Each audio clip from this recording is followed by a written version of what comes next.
beats.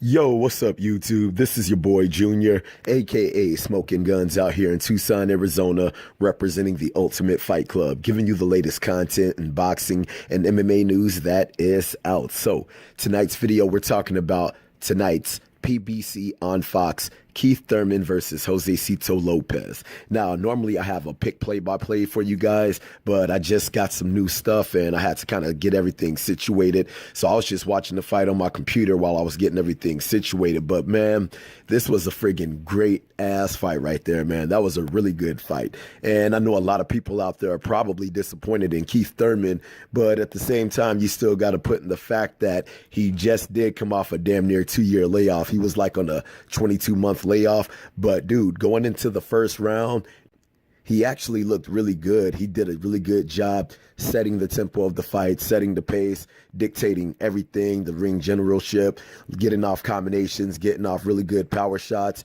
And then I think it was either in the second or the third round, they were in the middle of an exchange and he straight up dropped JOSESITO Lopez with a left hand. And he went in to try to finish him, but it was already the end of the round. And then going into the rest of the fight, it just seemed like KEITH THURMAN was just doing this thing, pretty much dictating the whole fight, controlling the fight, using his boxing, getting off power shots. But the one thing that I started noticing is that he was getting them power shots off, but JOSESITO Lopez was friggin' eating them things, man. He was eating them damn power shots coming forward. And going into that 7th round, dude, they went into that exchange and he hit him with that friggin' big ass overhand. And he hit him with that same overhand. This is one of the crucial mistakes KEITH THURMAN was making in that fight. When he was circling out either to his left or his right, he was circling out with his hands down, knowing damn well that this dude is throwing looping overhand lefts and looper overhand rights every single time that he's circling out because he has his hands down. And I was thinking like, dude, you better be careful with that, man. You might end up getting caught with one of them things. And sure enough, he got caught with that little looping overhand left. And it was like, that was like the beginning of the end. I thought he was going to get finished in that round, dude, because JOSESITO Lopez was friggin' banging on his ass. And you could look at KEITH THURMAN and you knew he was effed up. Like, yo, if this fool gets caught with another one, he's going down. And he was able to survive that round. And JOSESITO Lopez brought that same energy into that 8th round, getting really good shots off, backing KEITH THURMAN back. KEITH THURMAN was very defensive the whole round. And then you could see him slowly start coming back at the end of that round. You could see like, okay, this dude is good now. And then going into the 9th round, the 10th round, the 11th round, all the way through the rest of the fight, KEITH THURMAN was still able to do his thing, but there were still little spurts where JOSESITO Lopez would be banging on his ass. I actually gave him one of those later rounds too. I actually scored the fight from what I saw.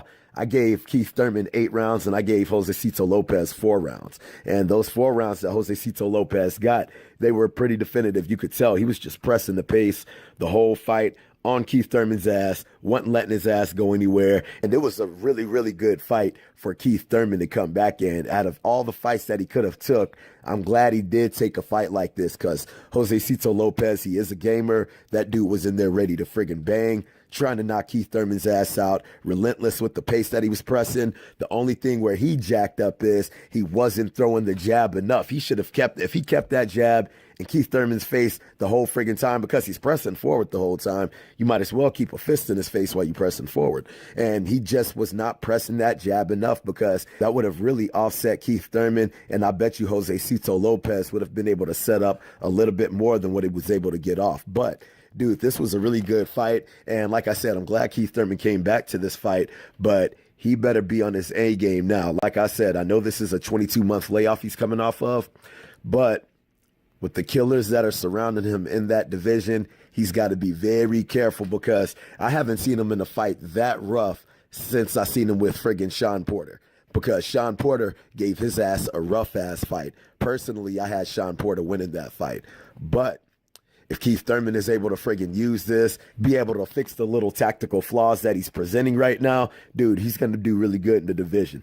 But the main dudes I think he needs to watch out for are Errol Spence and Shawn Porter in that division, because with a fight like that, it did show some technical flaws with Keith Thurman, and Sean Porter especially, and Errol Spence especially, I think could really exploit those flaws. But I guess only time is going to tell what we're going to see out of Keith Thurman. But dude, these are going to be some exciting ass times in that welterweight division. All right. So I hope you liked the video. If you liked the video, hit the like button. If you're not subscribed, subscribe to the channel. And if you guys have any kind of comments, any kind of questions, hit me up in the comment section. I got you hooked up. All right. So I hope you liked the video. Holla at your boy.